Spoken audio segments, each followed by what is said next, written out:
So right now with the Star Wars franchise, the main people that are really trying to course correct this thing are Jon Favreau, Dave Filoni, and Tony Gilroy.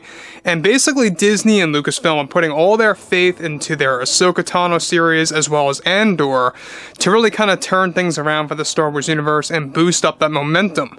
However, when it comes down to Kathleen Kennedy and Leslye Headland, that's a different story because there's a lot of bad things happening behind closed doors with the Acolyte and specifically everything related to that show in and of itself. This is Mike Zero. Subscribe if you're new and like this video to see future updates. I'm also on Twitter at Mike01. I thank you all so very much for the great and kind support. And let's get right into the subject here. So one thing about everything related to Leslye Headland is that we know that she is intentionally, and yes I say intentionally, trying to divert away from George Lucas's philosophy, tearing it down and really rebuilding it all the way up from the ground, and really kind of giving her own take on the blank canvas for Star Wars and what it really stands for. So basically, not only is she reframing the philosophy of Star Wars, but she's also making a lot of bad calls in the Acolyte series, and we're going to be going over one major example of what has been going on behind the scenes for the Acolyte that I think is really going to be a deal breaker for a lot of fans out there. Now, we already know that both Leslye and Kathleen Kennedy banished George Lucas from ever visiting the sets of the Acolyte, as well as Skeleton Crew via John Watts, so that goes to tell you a lot about who Kathleen Kennedy really is. She just does not like George Lucas, she has something deeply against him, and that's no secret. However, on top of that, with both Kathleen Kennedy and Leslye Headland doubling down with the Acolyte show and making all the wrong decisions that will only drive away fans, one of the recent major updates involving the Acolyte completely destroys George Lucas's philosophy of the Star Wars universe.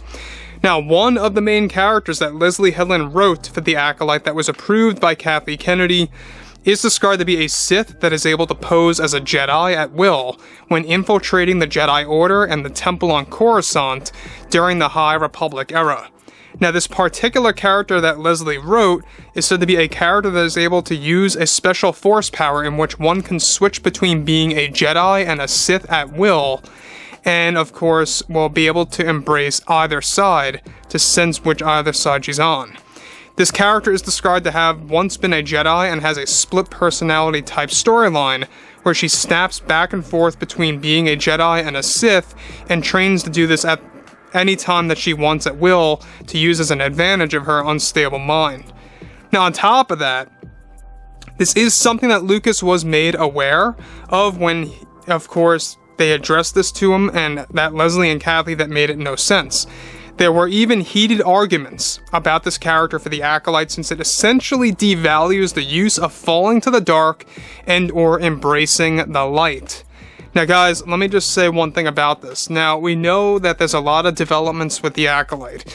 Number one, there's a lot of reshoots coming out this fall that they're going to be working on. They're not major reshoots, but they are going to be moderate reshoots to kind of fix and patch some of the wrongs that they dealt with a couple of months ago.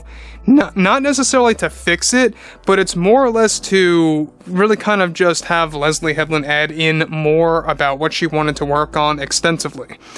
The other portion of this is that the Acolyte has basically no George Lucas input, period. I mean, this is a 110% Kathleen Kennedy driven show, and Leslye Headland, for those of you that do not know, she's a mega Kathleen Kennedy fan.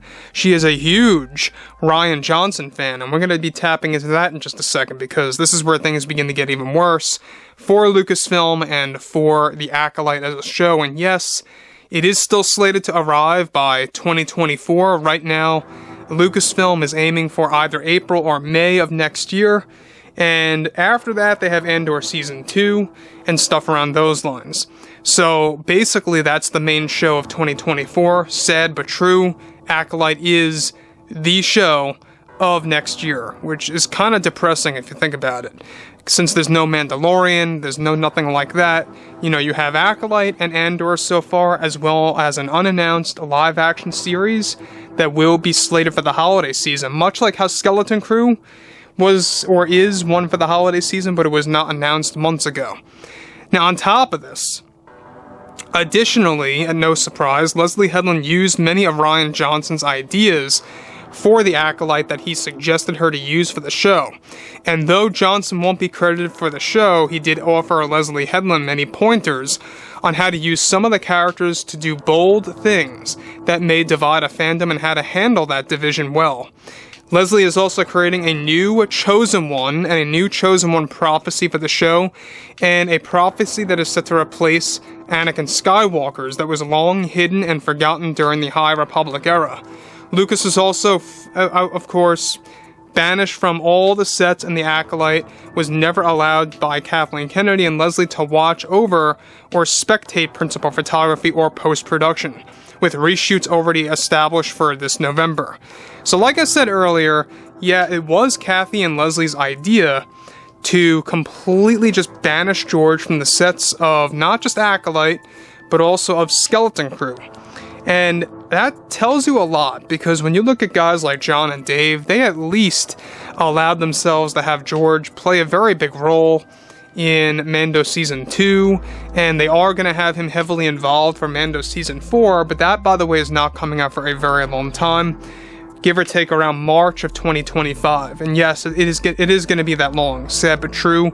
It has a lot to do with the writer's strike, since the script is not 100% finished yet, so they have a ways to go. But on top of this, too, I've said this many times about Leslye Headland. She's a fake fan.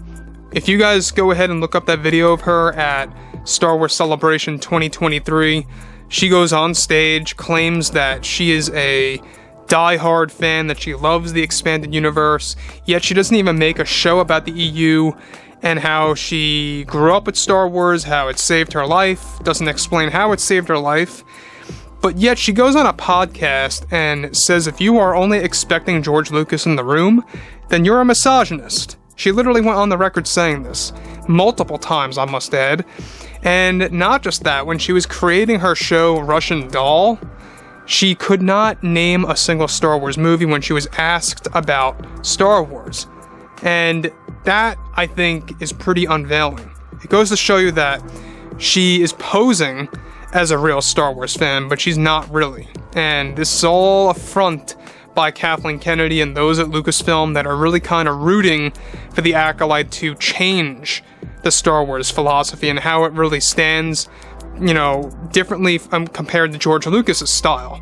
So I think that the Acolyte is going to be a very big breaking moment for Star Wars and the Star Wars fans. It might even be more of a dividing situation than that of The Last Jedi. It's very possible.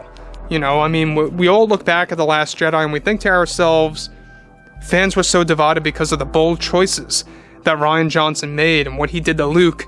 Well, it looks like they're about to do way worse things here with the Acolyte based on what we just talked about today with this split personality Jedi/Sith character and a new Chosen One and how that's going to be established. So guys, drop a comment below.